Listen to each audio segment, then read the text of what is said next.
하겠습니다. 오늘 말씀은 마태복음 4장 11절 한 절 말씀입니다. 한 목소리로 함께 하나님 말씀 받도록 하겠습니다. 시작. 그러자 마귀는 예수를 떠나갔습니다. 그리고 천사들이 와서 예수를 섬겼습니다. 아멘. 사랑하는 하나님, 감사합니다. 우리에게 하나님 말씀을 주셨으니 감사합니다. 우리에게 주신 이 하나님 말씀은 살아있고 능력이 있음을 믿습니다. 우리 인생 가운데, 지금 우리의 형편 가운데 우리에게 주시는 말씀임을 우리가 믿습니다. 하나님, 우리에게 말씀하여 주시옵소서. 이 죄인은 주님 두렵고 떨리는 마음으로 이곳에 섰습니다. 하나님, 가리어 주시고 용서하여 주시고 우리 하나님의 이름만이, 하나님의 아름다움만이 우리 가운데 아름답게 드러날 수 있도록, 우리에게 아름답게 기억되어질 수 있도록 주여 이 예배의 시간에 역사하여 주시옵소서. 감사합니다. 예수님 이름으로 기도합니다. 아멘. 자리에 앉으시기 바랍니다. 오늘 본문을 읽으면서 이 한 단어를 마음속에 외치신 분이 계셨는지 모르겠습니다. 또 글쎄요, 지난주 본문 말씀이 11절에서 끝나지 않고 10절에서 끝나는 것을 보면서 마음에 약간 싸한 생각을 가지신 분들이 계셨는지도 모르겠습니다. 우리는 꽤 오랜 시간 동안 마태복음 4장에 머물러 있었습니다. 제가 이렇게 보니까 마태복음 4장이 25절까지 있더라고요. 그런데 아직 절반도 못 왔는데 이런 식으로 천천히 진행하면 우리 언제 마태복음 끝내나요? 하는 생각을 가진 분들도 계신지 모르겠습니다.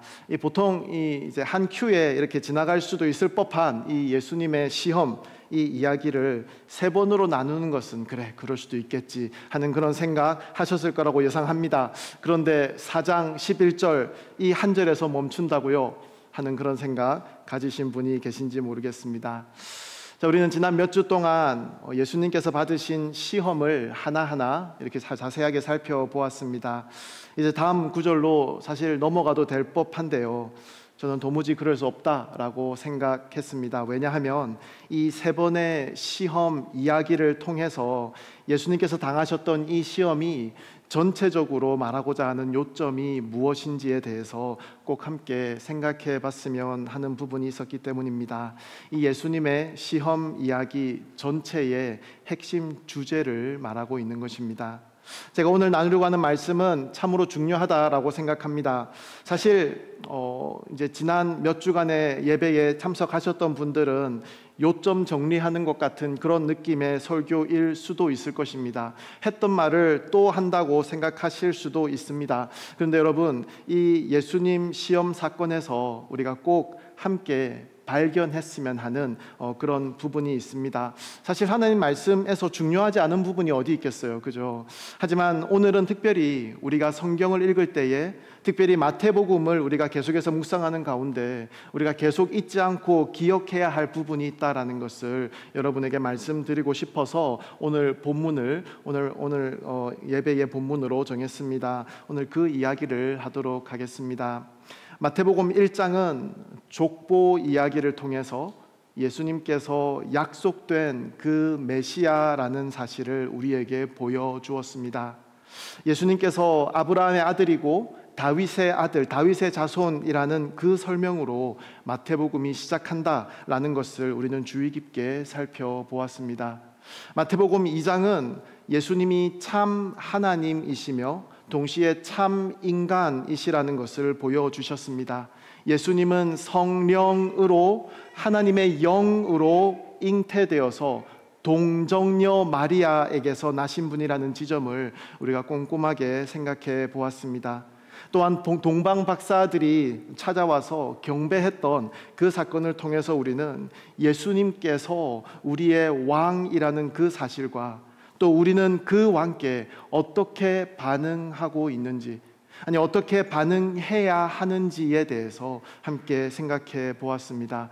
다 기억나는 말씀들이죠, 그죠? 이럴 때 빨리 고개를 끄덕거려 주셔야지 제가 마음의 위로를 얻습니다.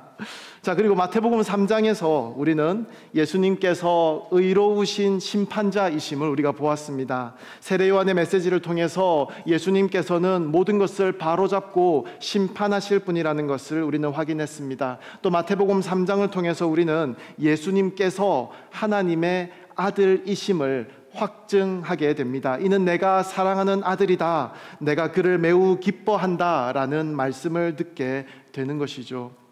마태복음 3장의 또 마지막 부분과 또 4장의 시작점에서 우리는 예수님께서 우리의 대표자이심을 함께 확인하였습니다. 예수님께서는 죄가 없으시지만 우리와 동일시 되기 위해서 세례를 받으셨습니다. 우리를 대표하시는 분, 우리의 Federal Head라 그러죠. 우리 인류 전체를 대표하는 대표자의 자격으로 우리 위에 우뚝 서 계신 분이라는 의미입니다. 이처럼 마태복음 전체는 계속해서 예수 그리스도께 초점을 맞추고 있습니다. 그리고 계속되는 그런 이야기를 통해서 예수 그리스도께서 누구이신지에 대해서 계속해서 우리에게 보여주십니다. 오늘 우리가 다시 생각하고자 하는 이 예수님 시험 받으시는 이 본문에서도 마태복음은 예수님께서 받으시는 그 시험을 통해서 예수님이 어떤 분이신지 우리에게 보여주십니다. 오늘 본문은 단 한 절이죠. 그러자 마귀는 예수를 떠나갔습니다.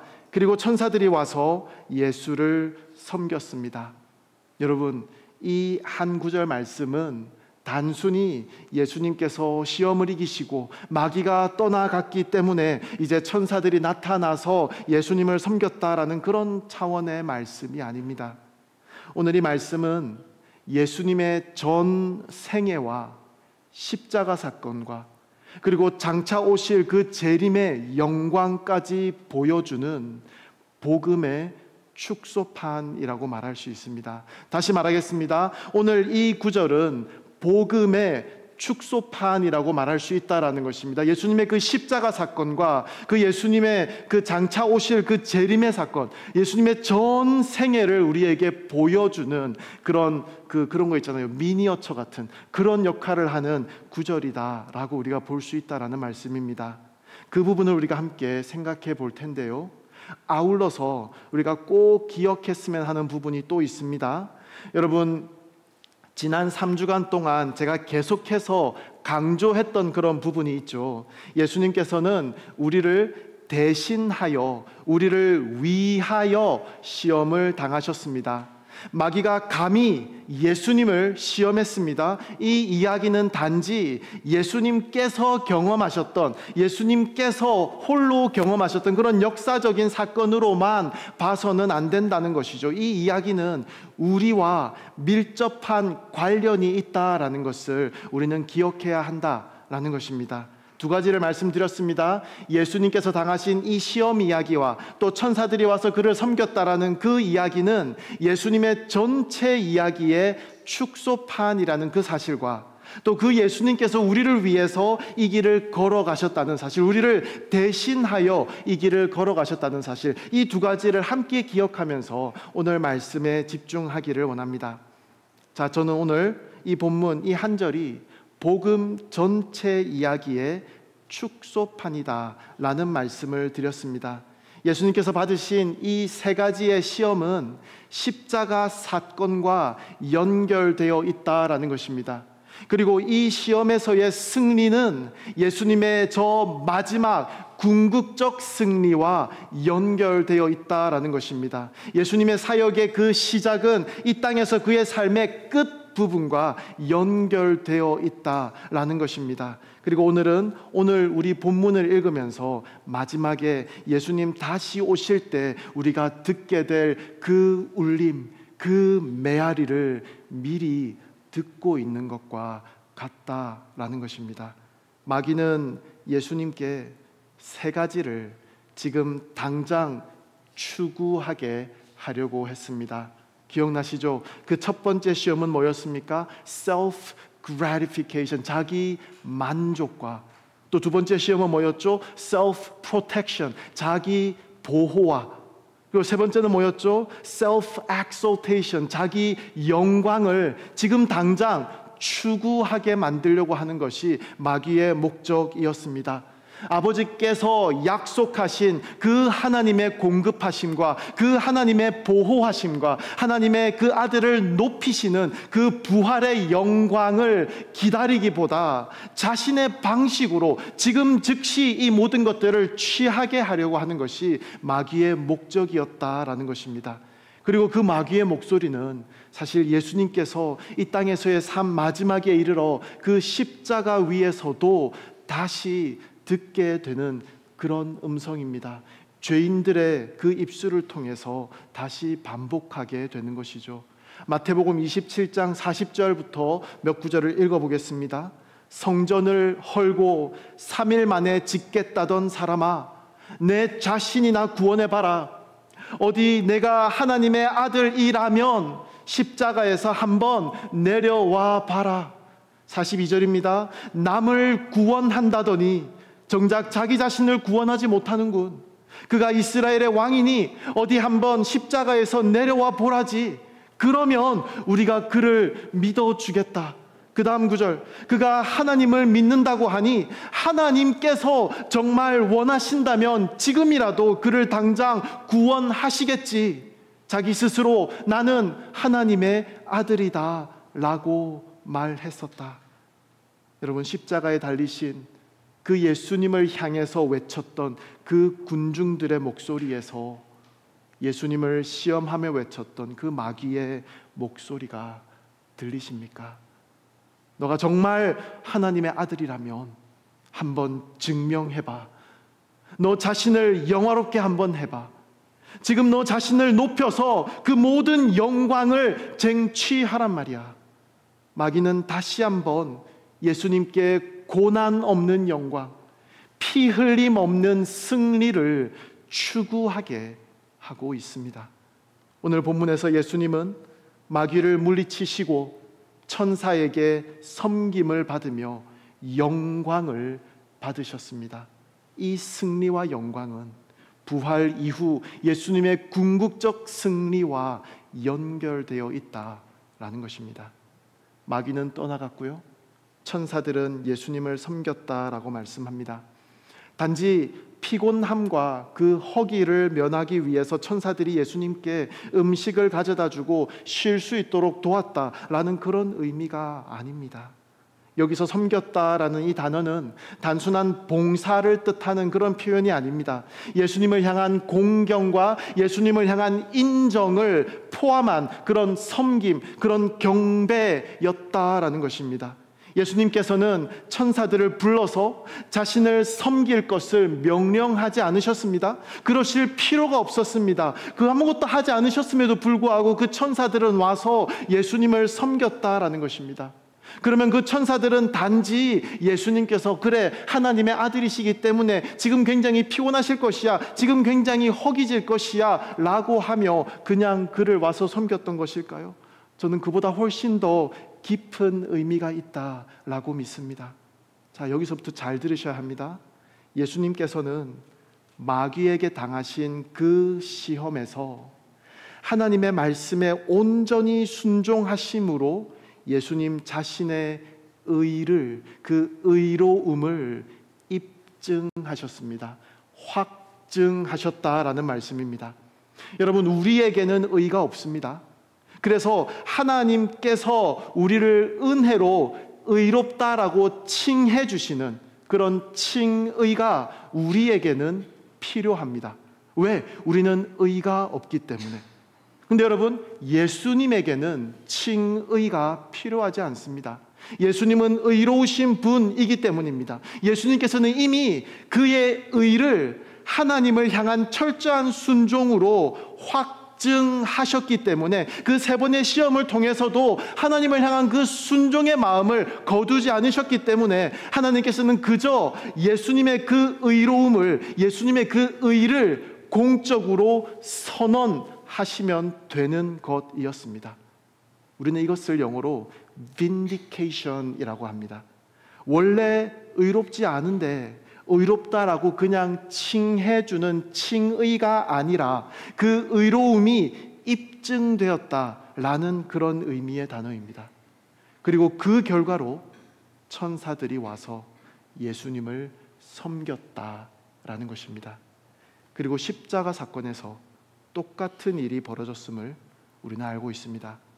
예수님께서는 고난과 그 죽음의 길, 그 순종의 길을 선택하심으로 하나님의 아들이심을 인정받으셨습니다. 그리고 그 순종으로 인해 아버지께서는 그 모든 이름 위에 높은 이름으로 예수님의 이름을 삼아 주셨습니다. 빌립보서 2장 8절 9절 말씀이죠. 그리고 그분은 자신을 낮춰 죽기까지 순종하셨으니 곧 십자가에 달려 죽으신 것입니다. 그러므로 하나님께서는 그를 지극히 높여 모든 이름 위에 뛰어난 이름을 주셨습니다. 여러분, 마태복음 4장 11절 이 한 절은 사실 복음 이야기입니다. 예수님의 시험 이야기는 여러분 예수님처럼 되세요라는 그런 교훈 이야기가 아니라는 말씀입니다. 예수님께서 성경 구절들을 인용해서 마귀를 물리쳤으니까 우리도 성경 말씀 열심히 암송해야 합니다. 우리가 성경 말씀 열심히 외워야 합니다. 정도로만 해석돼서는 안 되는 말씀이다라는 것입니다. 물론 성경 말씀 우리가 배워야 하고 악한 마귀 사탄에 맞서 말씀으로 싸워야 합니다. 에베소서 6장에 나오는 그 하나님의 전신갑주에 보면은 유일하게 공격할 수 있는 무기는 성령의 검, 즉 하나님의 말씀이라고 말씀하고 있습니다. 따라서 우리가 하나님 말씀을 늘 가까이 하기 위해서 노력하고 진지하게 하나님 말씀을 공부해야 한다는 것도 맞는 말씀입니다. 하지만 성경이 우리에게 이야기를 전할 때 그 이야기의 중심에는 예수님을 보여주는 목적이 언제나 담겨 있다라는 것입니다. 성경은 언제나 예수님께 주목하고 있다라는 것입니다. 하나님 말씀은 우리를 예수님께로 이끌어주는 역할을 하는 것이다 라는 말씀입니다. 그저 우리에게 필요한 생활 지침이나 혹은 신앙생활을 올바르게 하기 위해서 우리에게 필요한 그런 자세에 대해서 혹은 도덕적이고 윤리적인 그런 교훈을 주는 책이 아니라 우리는 예수님처럼 살아야 합니다 라는 그런 가르침을 주는 책이 아니라 성경은 우리에게 예수님을 보여주는 책이다 라는 말씀입니다. 예수님이 어떤 분이신지, 예수님께서 우리를 위해 무엇을 하셨는지를 보여주십니다.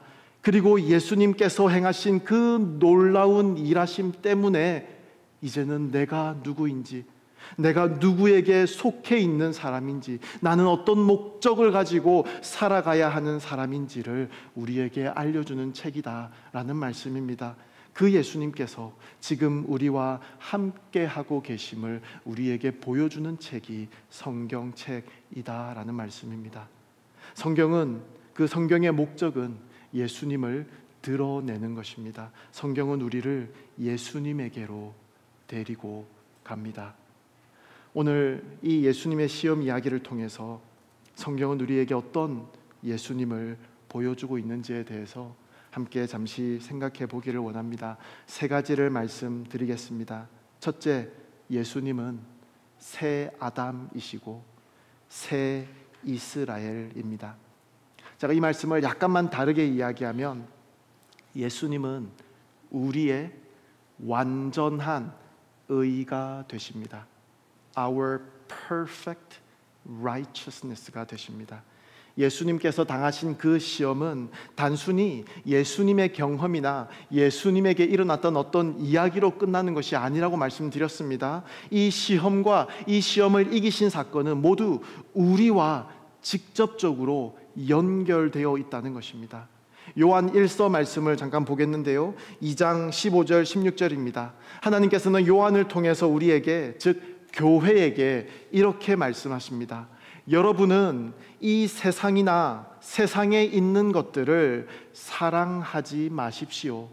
누구든지 세상을 사랑하면 아버지의 사랑이 그 사람 안에 있지 않습니다. 교회를 향해서 하나님께서 하시는 말씀입니다. 16절, 이는 세상에 있는 모든 것들 곧 육신의 탐욕, 안목의 정욕, 세상살이의 자랑은 아버지에게서 온 것이 아니라 세상으로부터 온 것이기 때문입니다. 자, 여기서 요한은요, 우리 성도들이 이 세상에서 만나게 되는 유혹을 세 가지로 요약하여서 우리에게 말씀하고 있습니다. 그리고 그 세 가지는 여러분 바로 예수님께서 광야에서 받으신 그 시험과 일치합니다.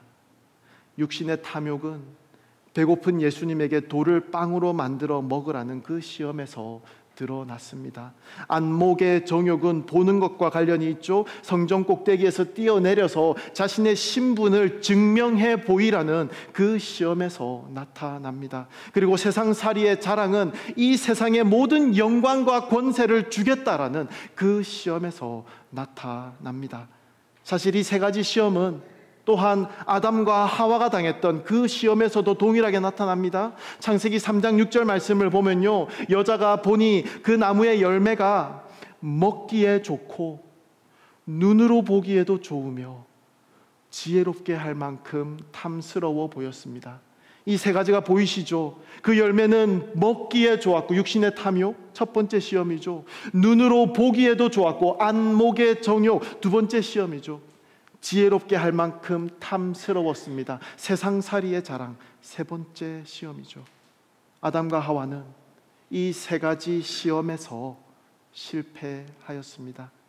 이스라엘 백성들도 동일한 시험들을 만납니다. 광야에서 음식이 없다고 원망하며 이집트로 돌아가고자 했던 그 첫 번째 시험이 있었고요, 가나안 땅에 들어가서 이방 여인들에게 유혹당했던 그 두 번째 시험이 있었습니다. 아간이 그 여리고에서 다 멸해버려야 할 그 물건을 훔친 세 번째 시험, 이것도 우리가 기억합니다. 이것이 아담과 하와가 실패한 자리였고 이스라엘이 실패한 자리였으며 오늘날 우리도 종종 실패하는 자리라는 것입니다. 하지만 예수님은 우리를 대신하여 우리의 대표자로서 완전한 의를 이루셨습니다. 예수님이 시험 당하신 것은 우리를 위한, 우리를 대신한 의가 되기 위해서였다라는 것입니다. 우리가 하나님 앞에 설 수 있는 것은 하나님의 전적인 은혜, 그 칭의 때문이죠. 우리를 의롭다라고 칭하여 주신 그 은혜 때문입니다. 그리고 그 칭의는 우리가 완전하게 의로우신 예수 그리스도와 연합하였기 때문에, 우리가 그 안에 있기 때문에 우리에게 주어진 하나님의 은혜라는 것입니다. 예수님의 그 의가 나의 의가 되어서 우리는 거룩하신 하나님 앞에 설 수 있는 것입니다. 예수님은 우리의 완전한 의가 되셨습니다. 두 번째, 예수님의 그 시험 이야기를 통해서 성경은 우리에게 어떤 예수님을 보여줍니까? 예수님은 우리의 대제사장이십니다.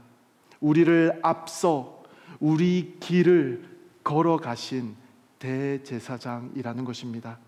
예수님께서 우리의 제사장, 대제사장이라는 그 말씀은 예수님께서 우리와 같은 사람이라는 말씀입니다. 히브리서 5장 1절 말씀이죠. 모든 대제사장은 사람들 가운데 뽑혀 사람을 위해 하나님 앞에 있는 사람입니다. 그래야 사람을 대신하실 수 있는 것입니다.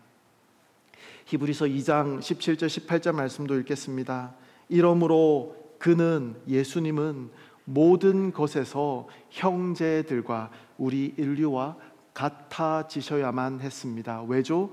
이는, 왜냐하면 하나님 앞에서 자비롭고 신실한 대제사장이 되셔서 백성의 죄를 대속하시기 위함입니다. 우리를 구원하시기 위함입니다. 우리의 죄값을 제거하시기 위함입니다. 그는 몸소 시험을 받으시고 고난 당하셨기에, 예수님께서 몸소 그 시험의 현장을 걸어가셨기 때문에 시험 받는 사람들을 도우실 수 있습니다.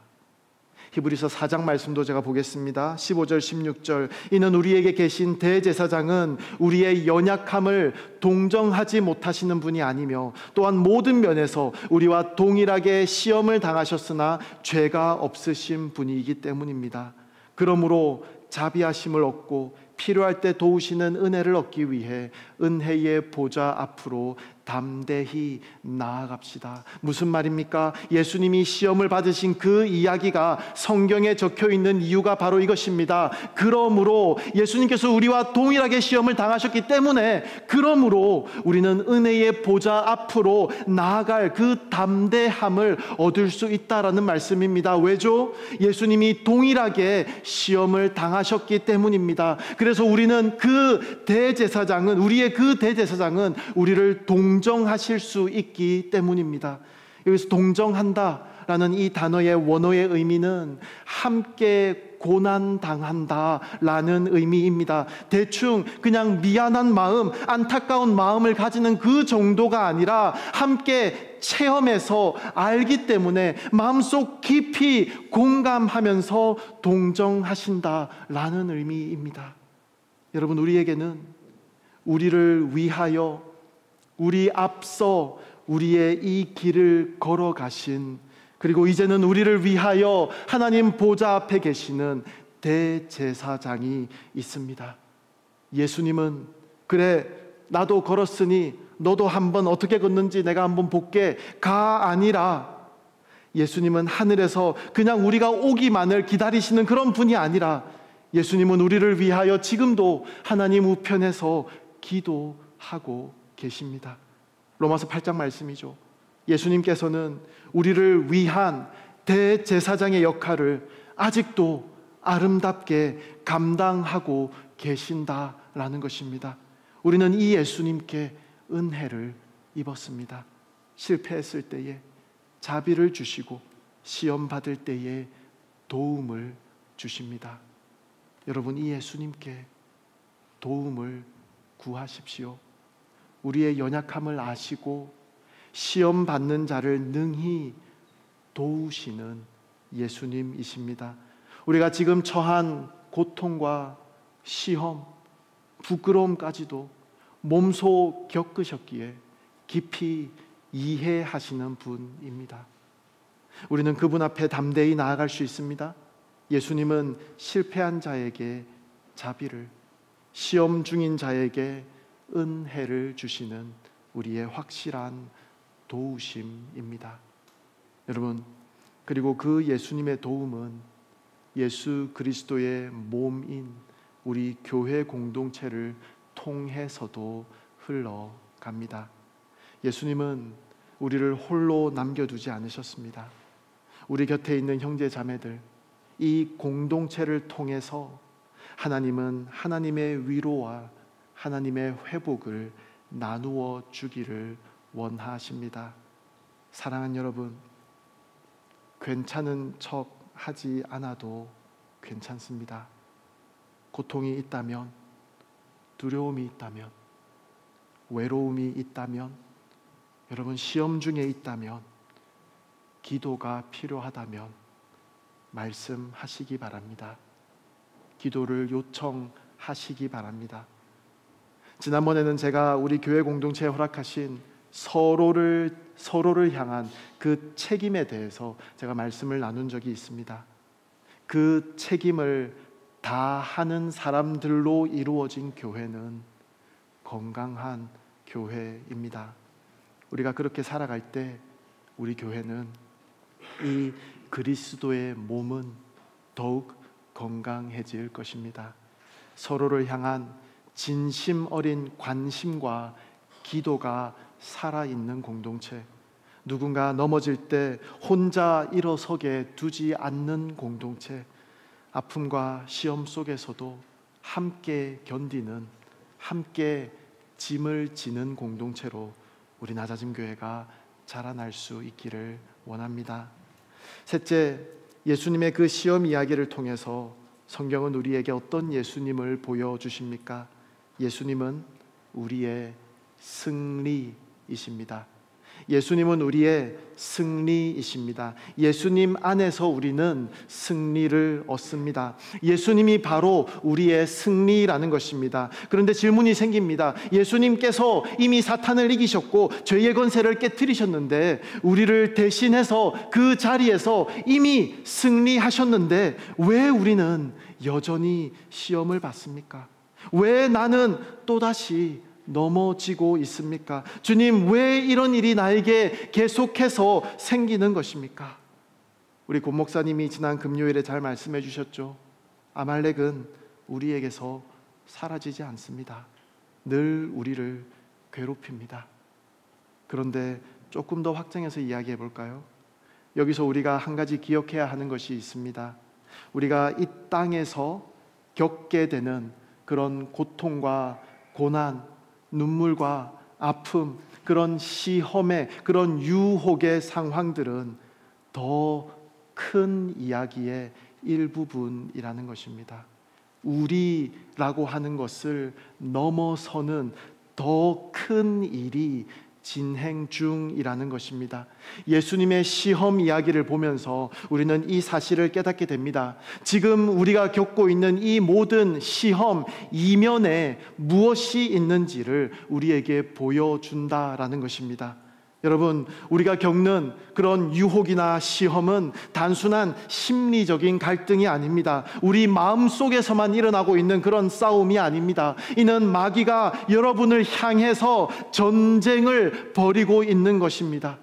여러분, 우리가 살아가는 이 땅은 삶의 그런 평화로운 휴양지가 아닙니다.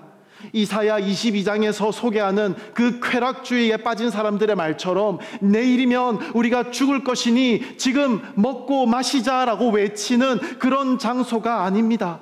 사르트르 같은 그런 허무주의자들이 외치는 것처럼 이 세상은 우리가 우연히 온 곳이고 아무런 의미가 없는 곳이기 때문에 그냥 떠나기 전까지 그냥 즐기다가 가는 곳이 아니라는 것입니다.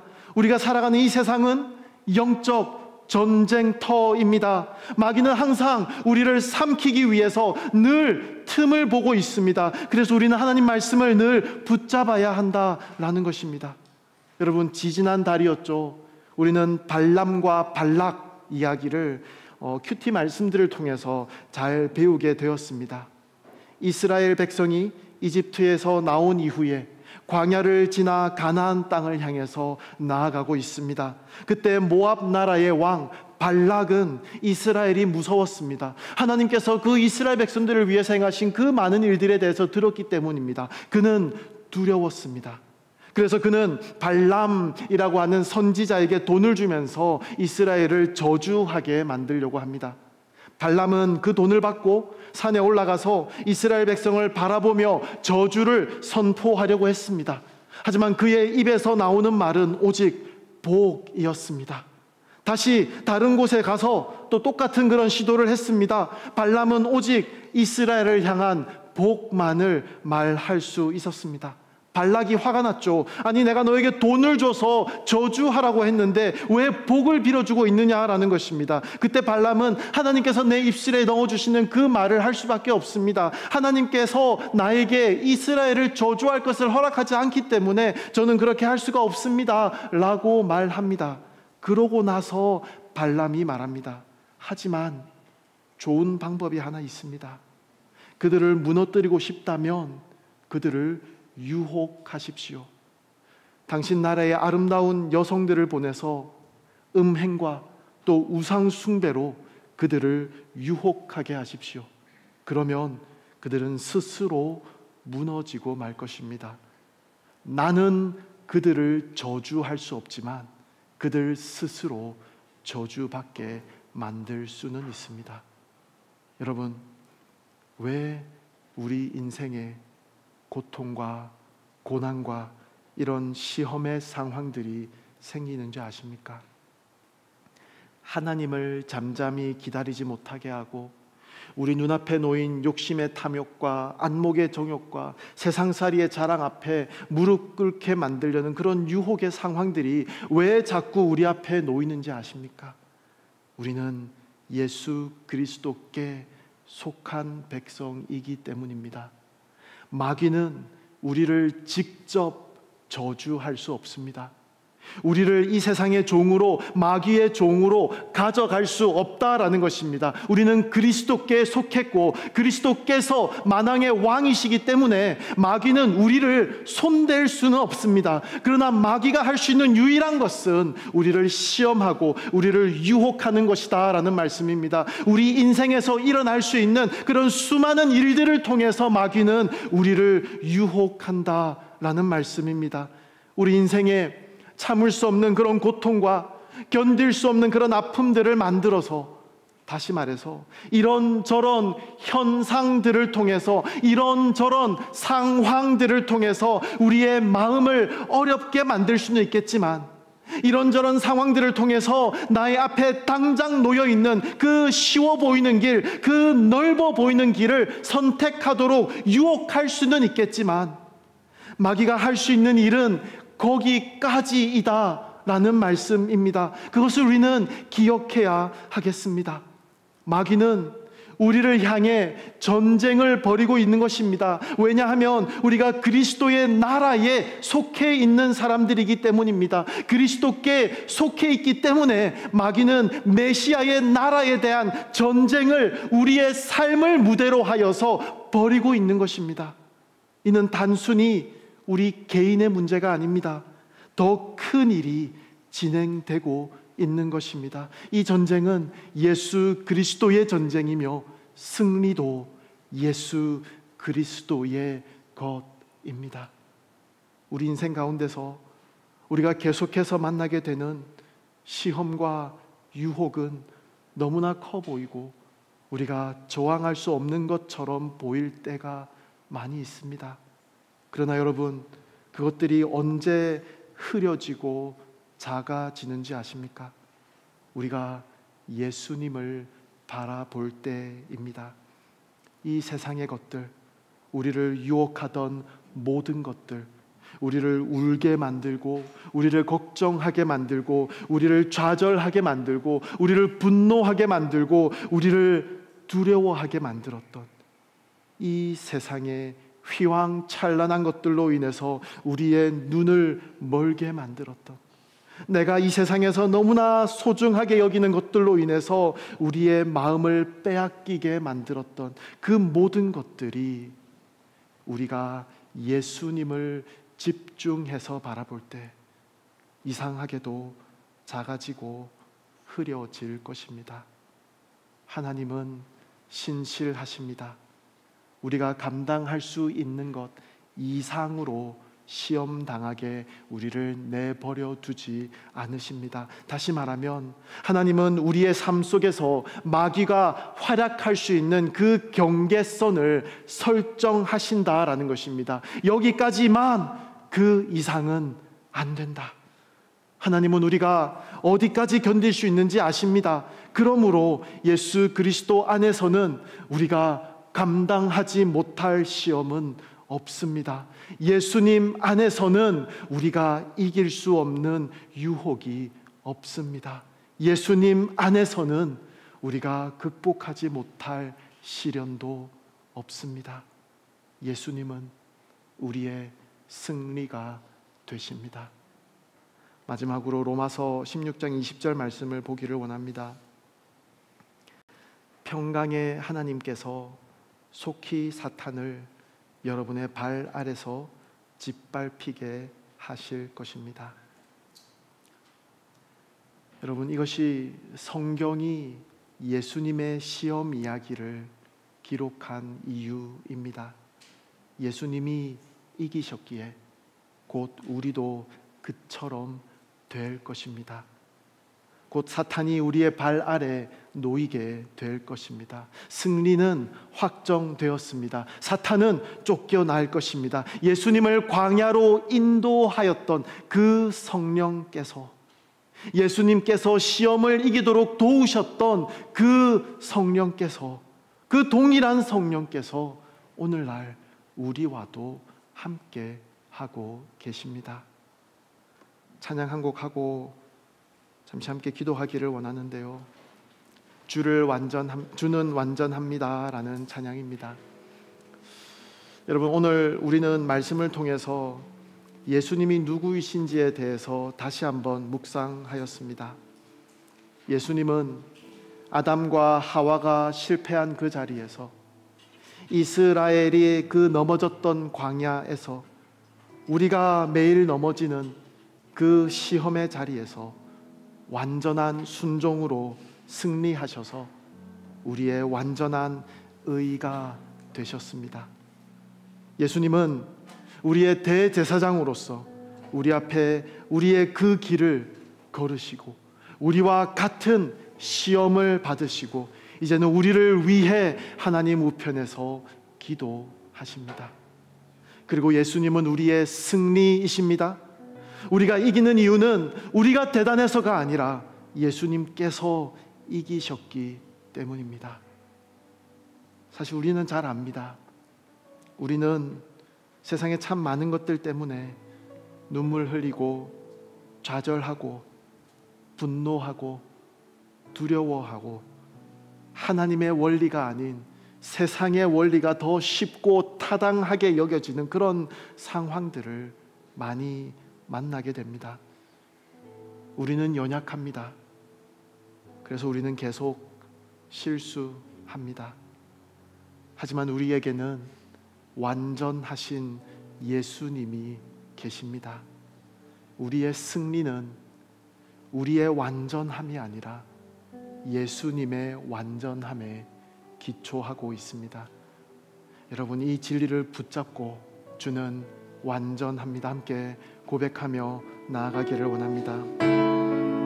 주여, 우린 연약합니다.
완전합니다.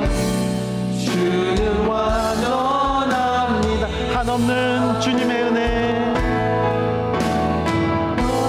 없는 주님의 은혜 온 세상 위에 넘칩니다. 온 세상 위에 넘칩니다.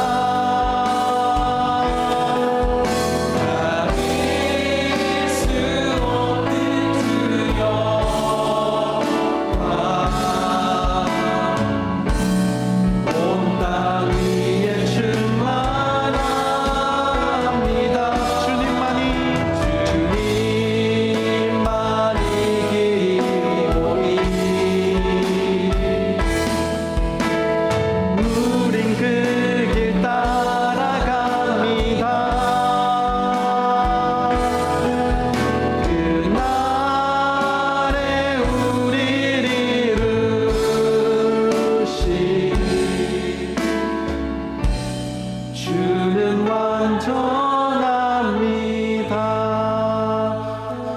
예수님께서는 오늘도 우리의 시험 가운데 함께 계십니다.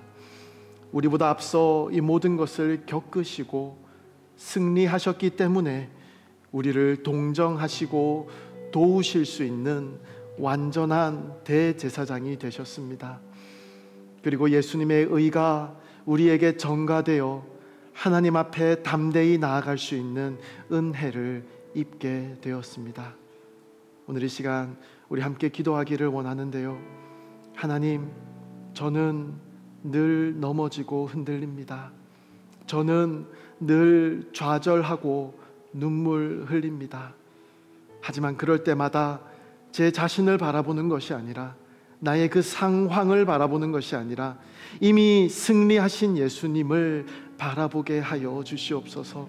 주어진 환경을 보는 것이 아니라 예수님께서 걸어가신 그 길을 주목하게 하여 주시옵소서. 완전하신 주님께서 우리를 이루실 그 날을 소망하게 하여 주시옵소서. 아버지, 우리 공동체 안에도 시험과 고난이 있는 자들이 있습니다. 서로를 위해 기도하고 함께 짐을 지는 교회가 되게 하여 주시옵소서. 이런 기도 제목을 가지고 함께 기도하며 나아가기를 원합니다. 함께 기도합니다.